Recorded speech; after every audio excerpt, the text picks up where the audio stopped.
Test, test. Good morning, everyone. I'm going to bring our event to a start. We're not doing bad. 2 minutes behind schedule. That's not too bad to get almost 600 folks in the auditorium. Hey, HF. Hey, oh, come on. Y'all got to do better than that. I'm in the house with brilliance, beautiful people, young folks who are about to change this world. What's up, HF? Hey. I want to welcome you all to our 2025 Black History Month Assembly. My name is Mrs. Cook. I'm the Assistant Director of Curriculum and Instructional Equity here at Homewood Flossmoor High School, and I am so blessed to be in the building with all of you wonderful folks in person and those who are watching with us online. Y'all, we got an online audience today. That's what's up. So today we're going to have a chance to, first of all, we know that Black history, Black brilliance, Black excellence exceeds a month. It exceeds the hour time frame we have today because it is 365. But we are excited that we're going to take a moment to really just open ourselves up to honoring the achievements, the legacy, and the culture of Black history. So without further ado, I'm going to introduce to you our principal, and then we're going to get our show started. Thank you, thank you. Let's clap it up for Mrs. Cook, everybody. She does a great job. She planned this event. And I want to pay homage to our streaming audience. Let's clap it up, audience, for our streamers in our classrooms who couldn't make it. So welcome to our Black History program, right? And so we want to honor the achievements, contributions, and rich heritage of our African American people, right? The experience has been a journey in and of itself. And we could talk about that, right? And it doesn't come without the sacrifices of the people that have come before us, right? But we want to celebrate today the uniqueness, right? The individuality and the collectivism of the culture, right? And that culture has a different expression and it makes it unique. And one thing I love about the Homewood Flossmoor community is that we celebrate inclusion, diversity, and belonging. And just because we're celebrating African American History Month and honoring the culture and celebrations, it does not mean that we don't do that for all people. So let's clap it up for diversity and belonging, y'all. Everybody should feel as if they belong in our community. And so we're going to honor the richness of the celebrations and expressions in art that are comprised here today. And we're going to have a good time, y'all. So let's be in good spirits, okay? All right, all right.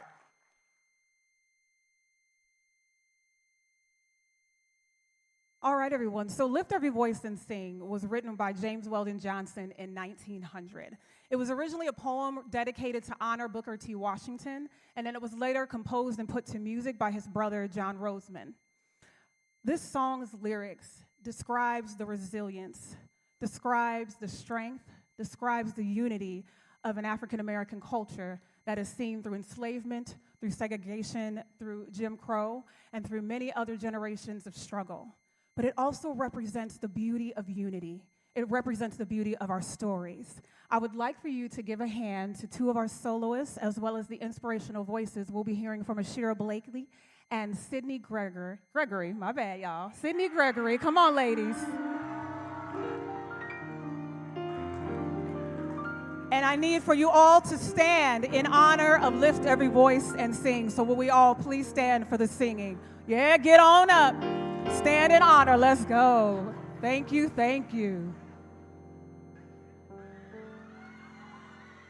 Lift every voice and sing till earth and heaven ring with the harmonies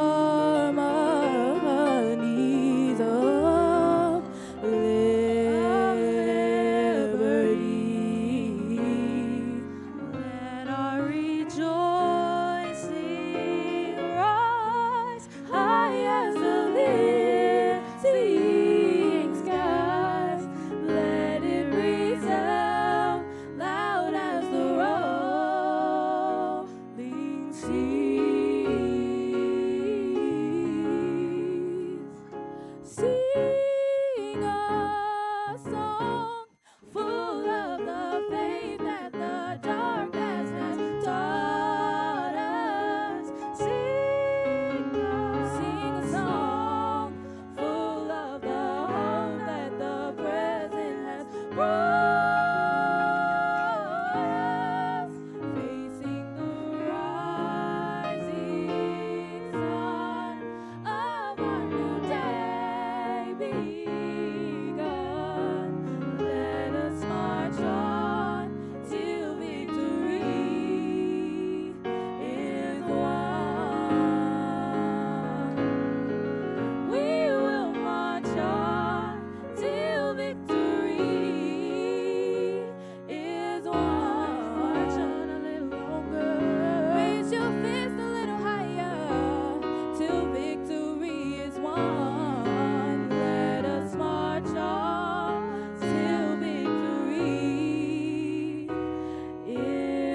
You may be seated.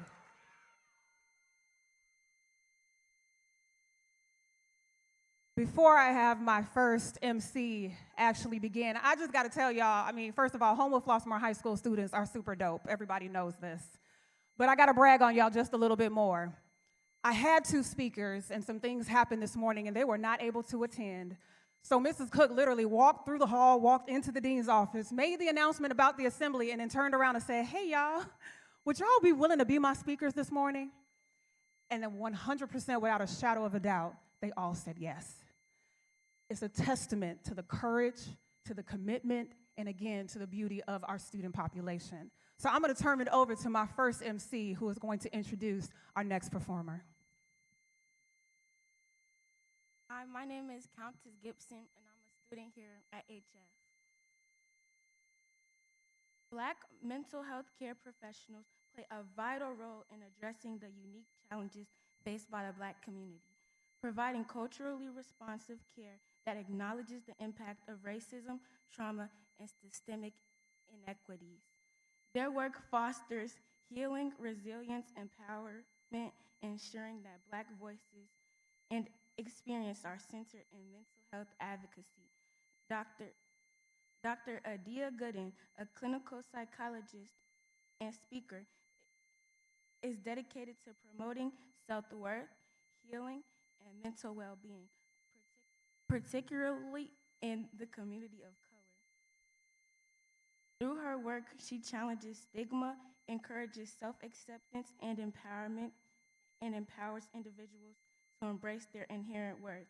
To honor this important work, student Michaela Scales will now read a portion of Dr. Gooden's TED Talk, Cultivating Unconditional Self-Worth. Please put your hands together for Michaela Scales.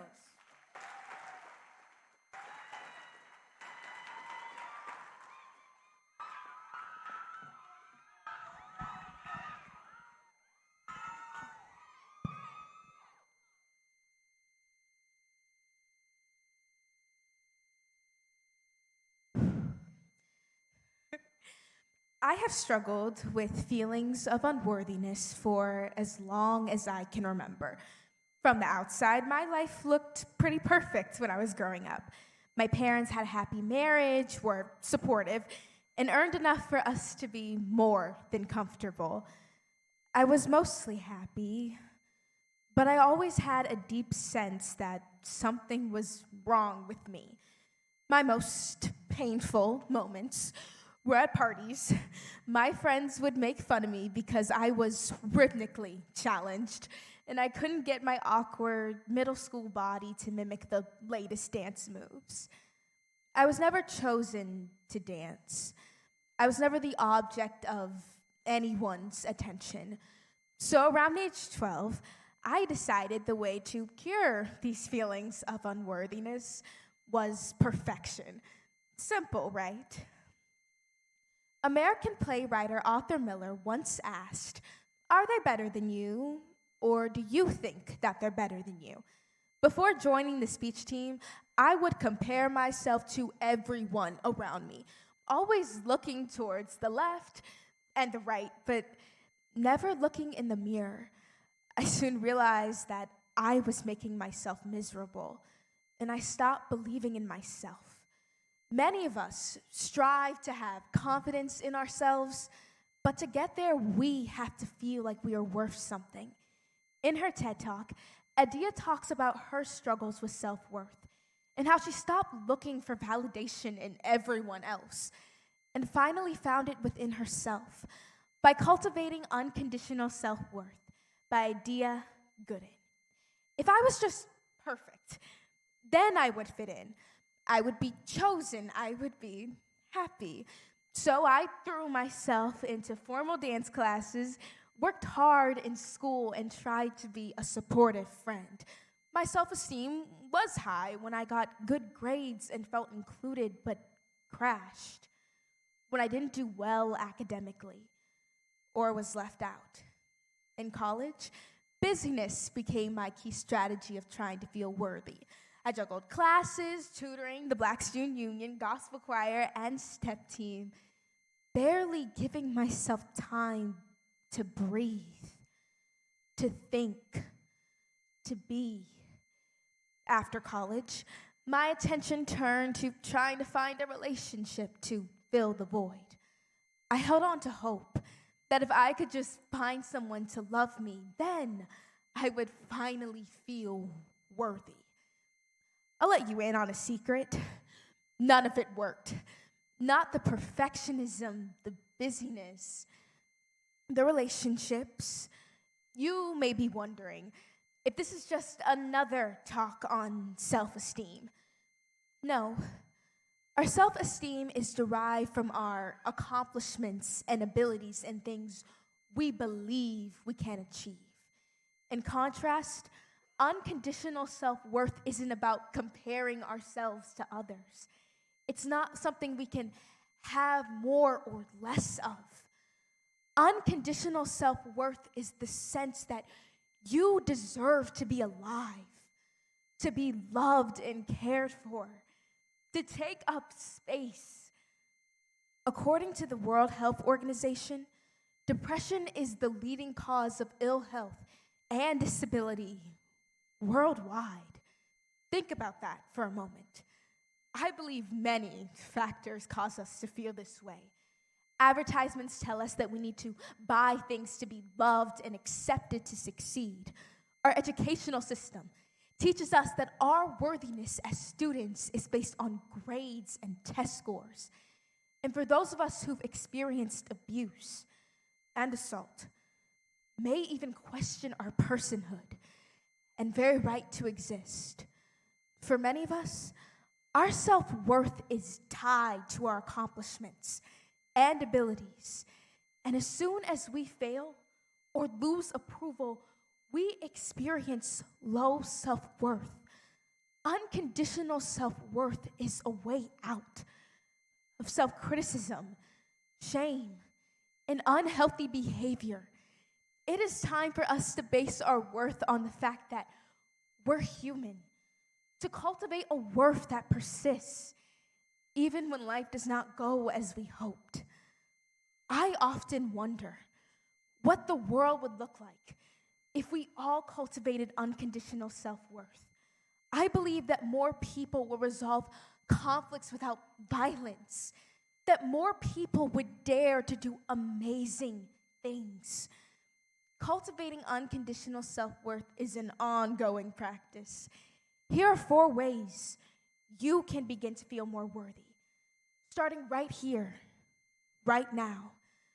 First, forgive yourself. Many of us struggle to feel more worthy because we are angry with ourselves about past mistakes. Forgiveness involves acknowledging and accepting what has happened and allows us to move forward. To forgive yourself, think about the circumstances and identify what you've learned from the situation. Then say to yourself, I forgive you. Second, practice self-acceptance.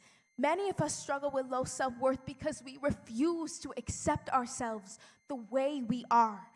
We receive so many messages that we need to change our bodies, our clothes, our jobs, just to be acceptable. Instead, focus on the things you like about yourself. By doing this, you are proving to yourself that you are worthy, just the way you are. Step 3, be there for yourself in times of challenge. I believe many of us abandon ourselves during times of challenge. We engage in harsh self-criticism, which only leaves us feeling worse. What we need most when we are going through a difficult time is for someone to say, I see you, I'm here. And we can do this for ourselves. The next time you experience emotional pain, offer yourself comfort. Finally, connect to supportive people. When we think that there's something wrong with us, we tend to isolate ourselves from those that we love. But knowing that we are not alone, and knowing that challenges do not make us unworthy. The journey to unconditional self-worth is a long one. The path is not straight or smooth, and you will face setbacks along the way. I certainly have. It takes courage to free ourselves from the conditions we placed upon our worth. But I'm here to tell you that this journey is beautiful and worth taking. So I encourage you all to start living from a place of self-worth. Find your metaphorical dance floor and move freely. Thank you so much.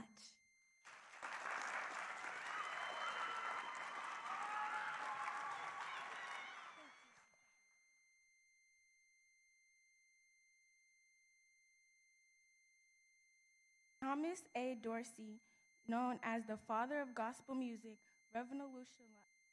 revolutionized sacred music by blending traditional hymns with the emotional depth of blues and jazz.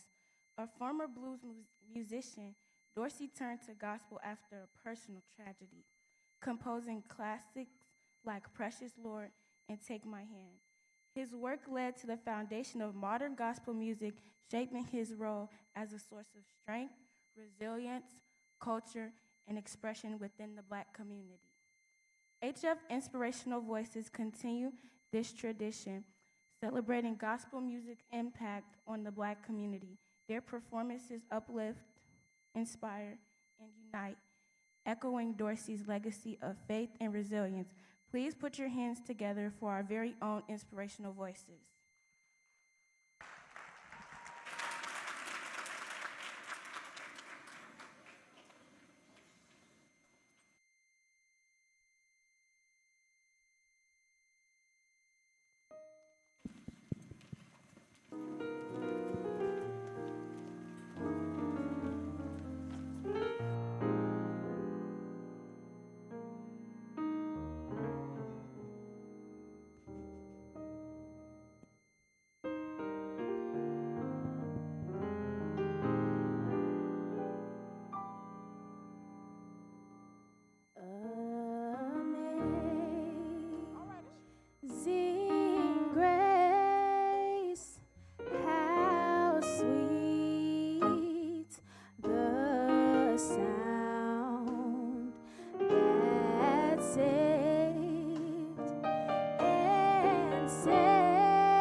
Y'all ready to have a good time? Come on, y'all, just clap y'all hands like this.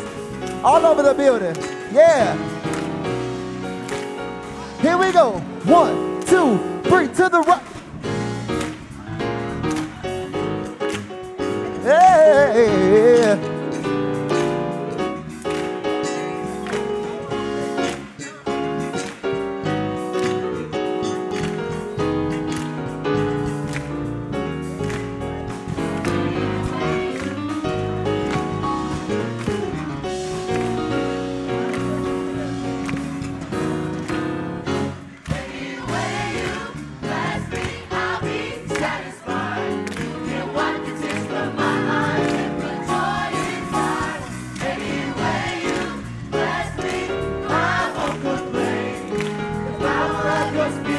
Said he would.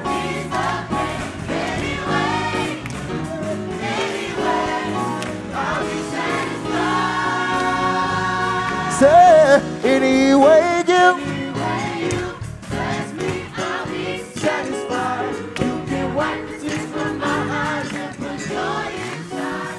Anyway you bless me, I won't complain. The power.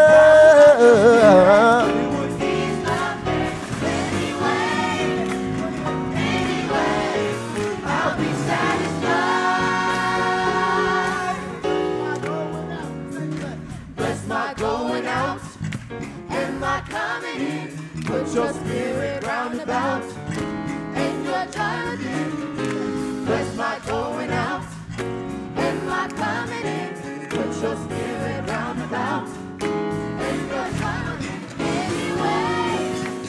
Anyway, I'll be satisfied. One more time, say, bless my going out and my coming in. Put your spirit round about and your joy within. Say, yeah. And my coming in. Put your spirit round about and your coming in. Anyway, I'll be satisfied.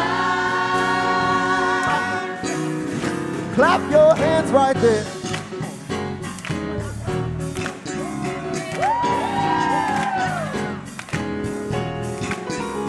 Bless me, Lord, I'll be satisfied. Yeah. Here we go. Everybody say anyway. Anyway. Anyway, you bless me. Anyway. Say anyway. Anyway, you bless me. Anyway.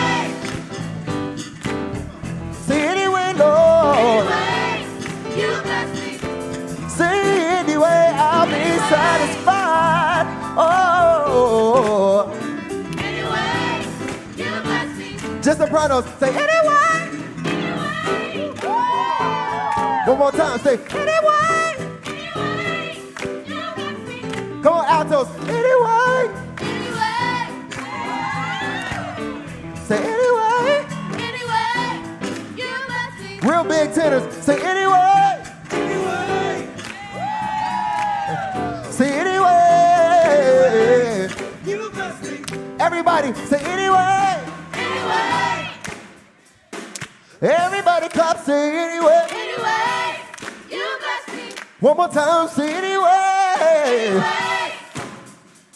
Say anyway, anyway, anyway. Anyway. You bless me. Anyway. Anyway. Anyway. Anyway. I'll be satisfied.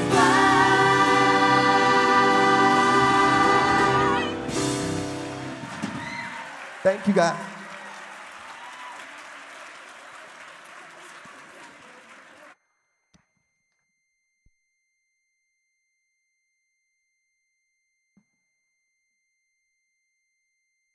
I'll give our inspirational voices one more round of applause, please.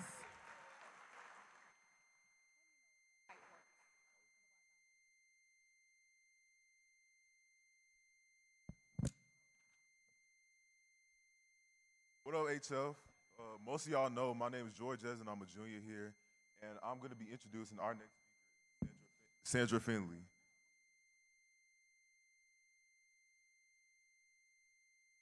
Ms. Cook sent George off. I apologize. It's not you, George. It's me. It's not time for you. But I want y'all to give George a hand again anyway. Anyway, you bless me. Right. Hey, anyway, you bless me. Okay, I'm done. All right. Come on, RJ. Yes. That's how you work through a mistake, just like that.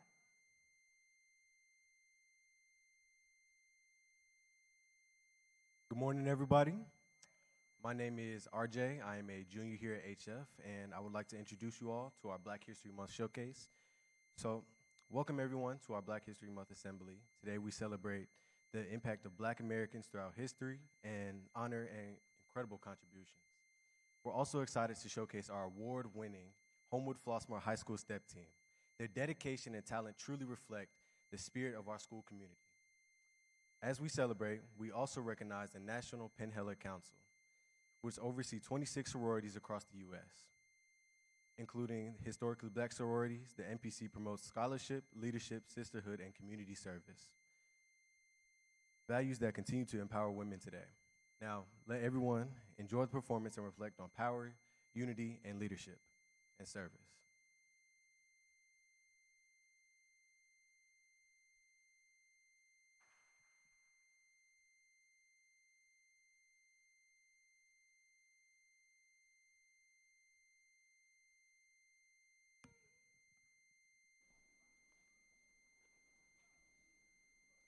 What is Black history? It is where we come from and who we are. It is Negro spirituals and begging for respect while the people who are supposed to protect held a foot to our necks.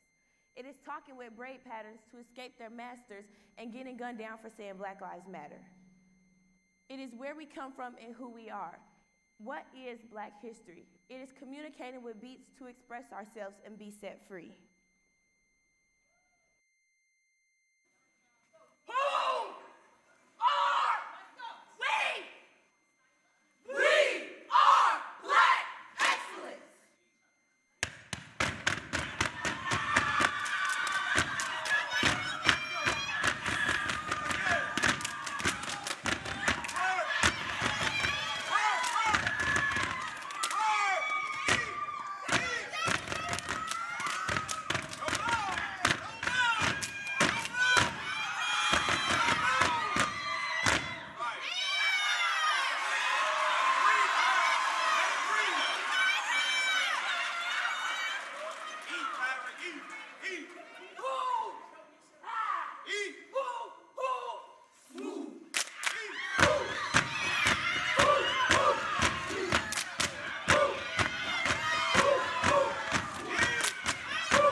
What I really want. Talk is cheap. Talk is cheap. Talk is cheap. Talk is cheap. Talk is cheap. Talk is cheap. Talk is cheap. Talk is cheap. Talk is cheap. Talk is cheap. Talk is cheap. Talk is cheap. Talk is cheap. What y'all waiting for? Flawless victory.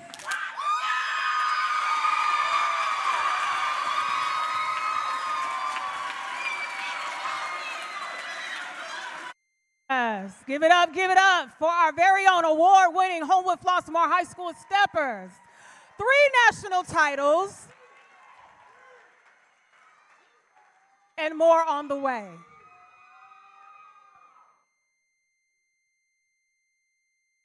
All right, for real this time. What up, HF?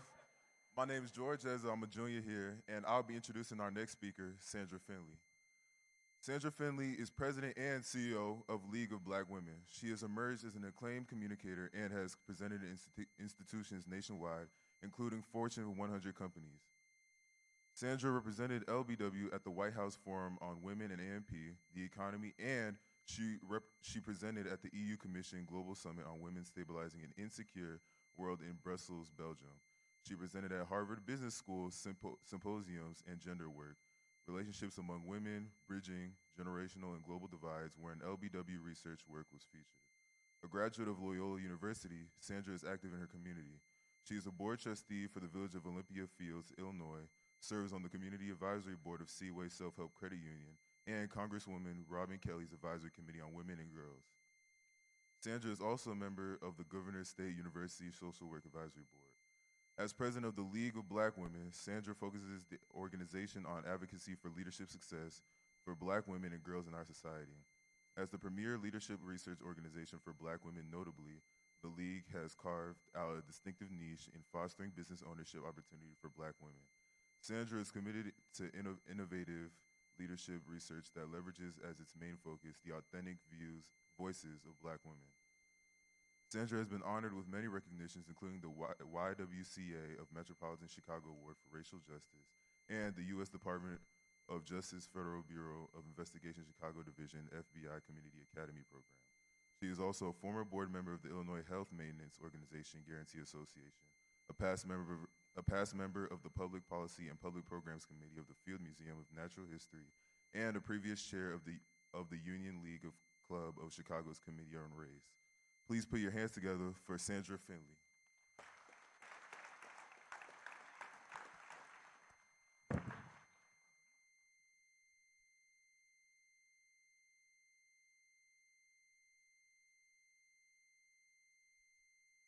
Thank you, George. Thank you, Homewood Flossmoor High School, and good morning to you. All righty, I'm an elder. I expect you to say it back with some energy. Good morning. Thank you. That's what I want. I want to thank you for the invitation, Principal Dr. Alexander, Dr. Kathy Cook, and my good friend Andrea Davis, who's Kathy's mama. I want to tell you, I did not know I was going to be with you. I got the call from Kathy yesterday. So I moved some things to come here, and I'm so glad I did. I needed to see your 600 plus faces. And I also needed to see this step team and hear the wonderful choir and all that sort of thing. My soul was thirsty for it, and I did not know what I needed. Now I know I needed to be with you. So George read my bio, some of it, and let you know I've been some places and seen some things in the world, right? Did you hear that? All righty. Having said that, I'm really here to talk to you about your future. And I'm going to do that from talking about a few things that have happened in your past. So get ready. You know that Black History Month, any of you can Google this up, is a cultural reparation, giving public recognition to our Black excellence and resilience as community.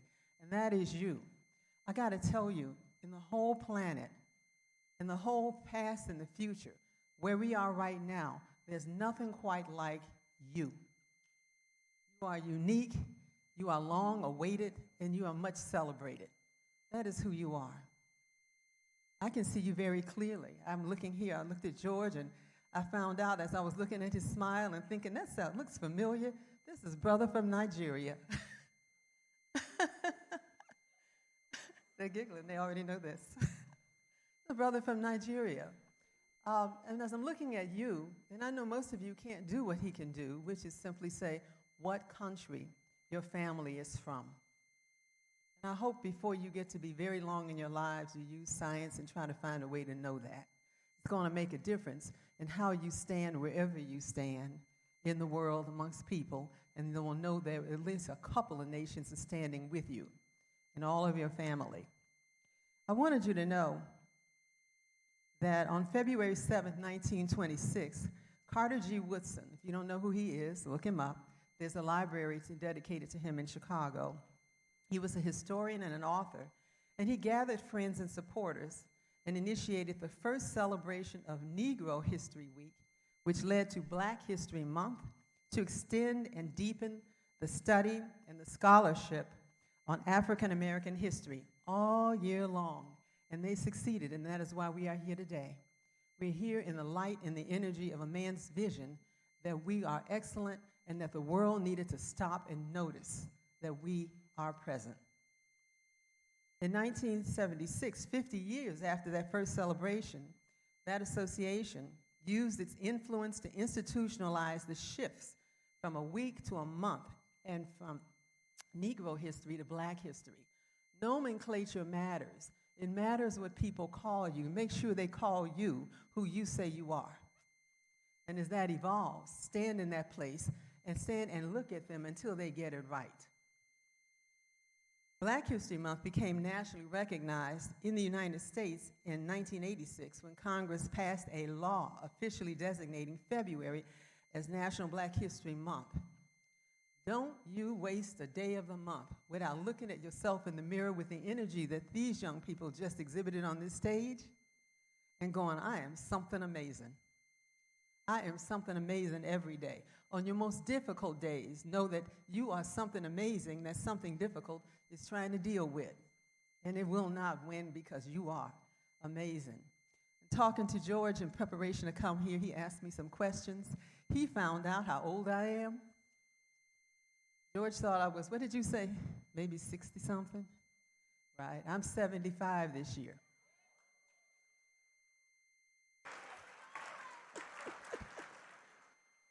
I am 3/4 of half of a whole century old.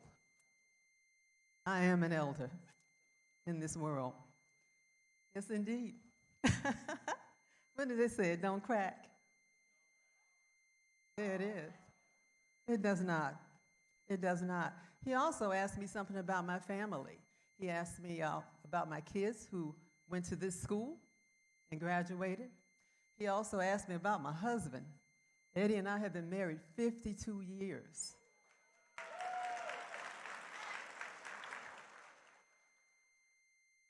I want to tell you something about Eddie Finley. He's about that tall, all right? He's got the deep African dirt in him like George. He's that brown. When he smiles, there are dimples that do this in his face. And when he looks at me, I know everything is going to be all right. He stands between me over these 50-something years and everything bad in the world. Bad stuff try to come at me. They got to get through Eddie Finley, and it don't quite work. That's who and what he is in the world. And he stands here, and he told me those many years ago, hey, you want to skate? We met at a skating rink. And I told him I didn't know how to skate all that well, and he looked at me and said he knew that, but he said, I do. And I just took his arm, and I've been on his arm ever since.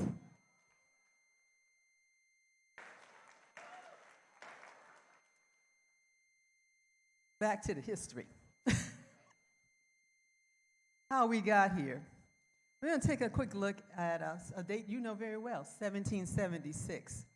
Now, you're all familiar with the Declaration of Independence because you go to a good school, you've had great education, and you know the Declaration of Independence declared an American entitlement to life, right, liberty, and the pursuit of happiness. Those three guarantees were in the founding of this nation's promise to its citizens. Now, how we got here, we need to spend a little space there. How we got here. The British became the main importers of African free people and enslaved them to North America And those first enslaved Africans arrived in Virginia in 1619. Right now, there's a program called the 1619 Project. Has anybody seen it yet? I want everybody to see 1619 Project. Do that, homework from Miss Finley. Now, let me make this real for you.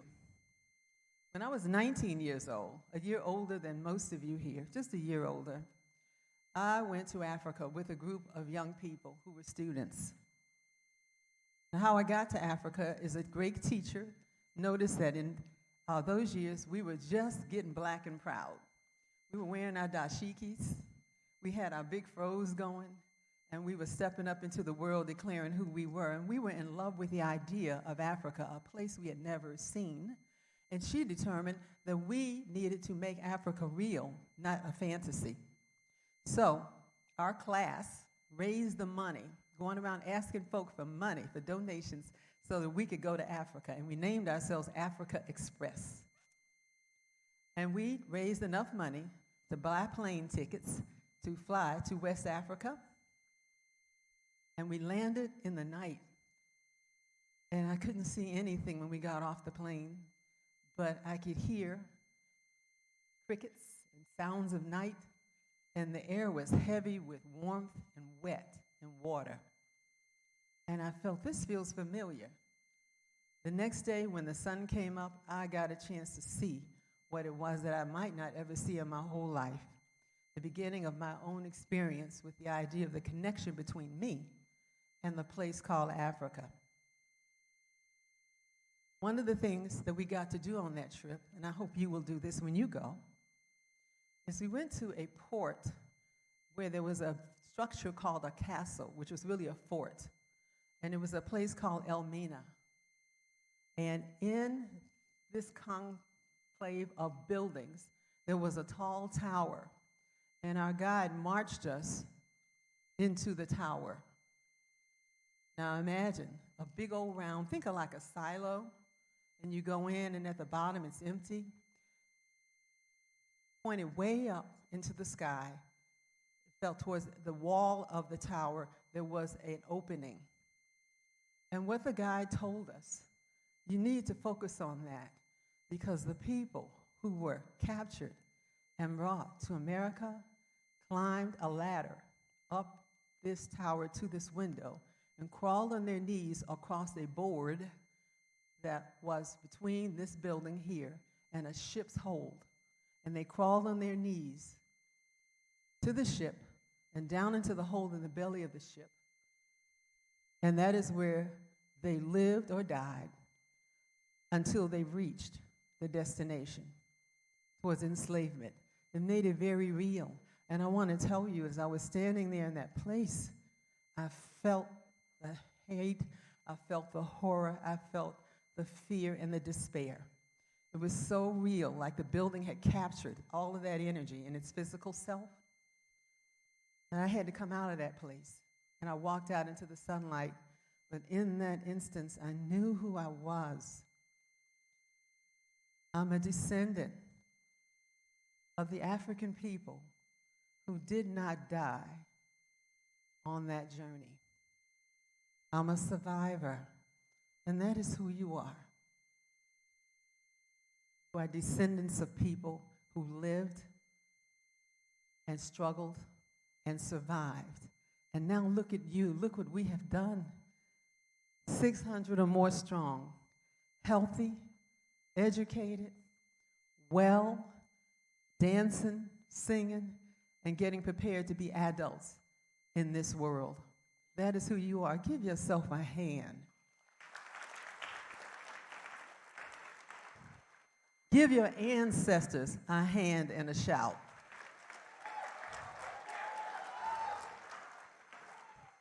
And I want you to stand on your feet and salute the ancestors who climbed that ladder and crossed that ship and did that and lived to make you happen here today. Stand up for them. Up. Up, HF. You can do this. Claim it. It's who you are. Up. Up. I'm pointing at you. Yeah, up. Up, up. And know this. Thank you. Before you sit down, know this, that when you stand for them as they crawled and stood for you. Now you can sit. Thank you.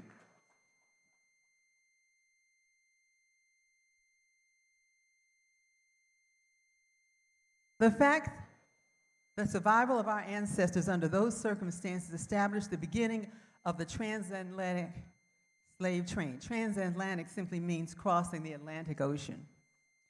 The majority of enslaved Africans were taken from the West African coast, primarily from the present-day countries, including, I don't want to name a few of these countries so this becomes real to you, Senegal, Gambia, Guinea-Bissau, Sierra Leone, Liberia, Ivory Coast, Ghana, Benin, Nigeria,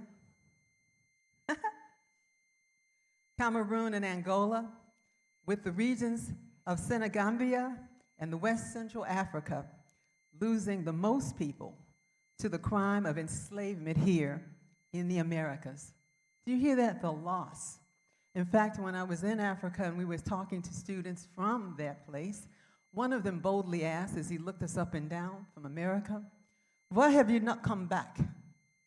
That's what he said. "Why have you not come back?"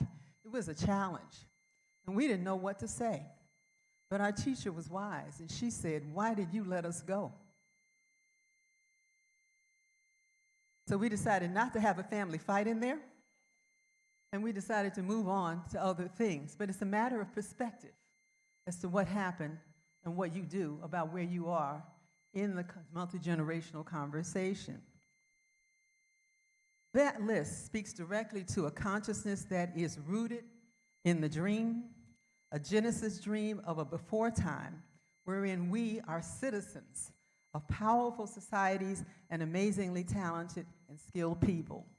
You want to remember, as we focus on and learn about the journey through enslavement, there was a before time where we were as full and as complete society as you are here today. And a present time. Let's look at the present time. The list speaks about the coolest thing about a Genesis dream. It's waking up and remembering it and knowing for sure that it was real. You ever had a dream so powerful it woke you up and you remembered it? All righty. And then there's another kind of dream. There's the nightmare dream. It's tough. And that is our time enduring actual slavery. That was 8 generations before, from then to where you are right now. Now, here you are in our present time. You are young. You are ambitious. You are the best of the best. Society calls you Gen X. I like to think of you as our first generation of free people. Let that settle with you. Our first generation of free people. Your hopeful families have tasked you in this highly ranked Homewood Flossmoor School, and they've poured everything bright and brilliant into you. How many times did you find yourself, and thinking, I better call mama, or my daddy will come get me? All of that knowing that you've got people at your back, and this great institution at your front pouring into you today so that you will be prepared for what you will be doing in your idea of your future. Your community has asked you to dream big and get ready to do amazing things. As you sit here, you might not be clear about what those amazing things are. But again, as George read my bio, I had not foreseen those amazing things. And I assure you, those amazing things had not foreseen me. Still, they happened and are still going on. So in spite of the present day society that still does not guarantee you, its black citizens, the fundamental American rights to your life, and so we have to shout that Black Lives Matter.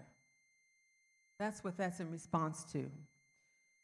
This society does not guarantee you the right to your liberty, and so we have to face, as David did, the vicious giant called mass incarceration. which is coming for you, is hungry. The pursuit of your happiness, that's whatever splendid experiences that you want and that will be surprises as possibilities in your life along the future.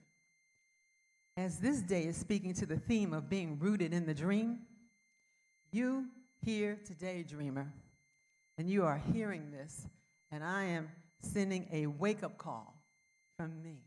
Not because dreaming is bad, but we need you in the present, clear and ready. I'm asking you to wake up, dreamer. I'm asking you to yawn. I want you to stretch and clear your eyes so that you can clearly see what is required on the planet today to the lives that you want to live and the bright futures that free people, which is who you are, deserve. Here's a couple of things. As free people, you will continue to sharpen the clarity of your lived brilliance. Did anybody tell you today that you are brilliant? Have you any doubts? See a young brother shaking his head, no. You are amazing. Your brilliance is not measured by your grades. That's your achievement. Your brilliance is your capacity for all things. This right here, you're very young, so your frontal lobes aren't even connected yet, and yet you're doing this. Can you imagine what's going to happen when your brain finishes maturing? There won't be anything that you can't understand and see and do. As free people, you will have to push change in your society so that it encourages and supports your liberty. We're not absolutely altogether free or safe in the society that it is right now. So you're going to have to push to change laws. When Eddie and I moved out here, we wanted to buy a house that we liked and had the money to buy. And the woman who owned it out here decided she wouldn't sell it to us. Why? Because she promised her neighbors she would not break the block with black people. You know what we did? We sued her ass.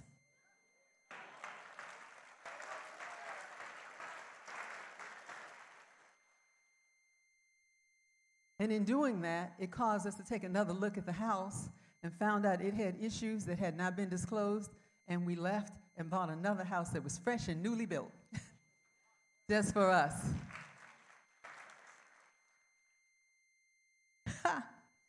You're going to have to push and change society using the tools and the measures and the means of it so that it improves. That comment statement wasn't about our lawsuit. I just wanted to make it real so there wasn't a concept to you. But each and every place where your rights are not provided for you, then what you need to do is push society to make it right. Finally, as free people, you must open the treasure chest containing the pathways to the pursuit of your happiness. I want you to get a passport and go see the world and its wonders. I want you to pick kind, healthy, happy, brave, and productive people to love you. And then I want you to open your hearts so that you can love them back. Finally, know this for sure. Black History Month ignites the fuel that launches the modern first-class flight of our multi-generational destiny. It is not the generic category of color. It is premium black, and I'm proud. Thank you.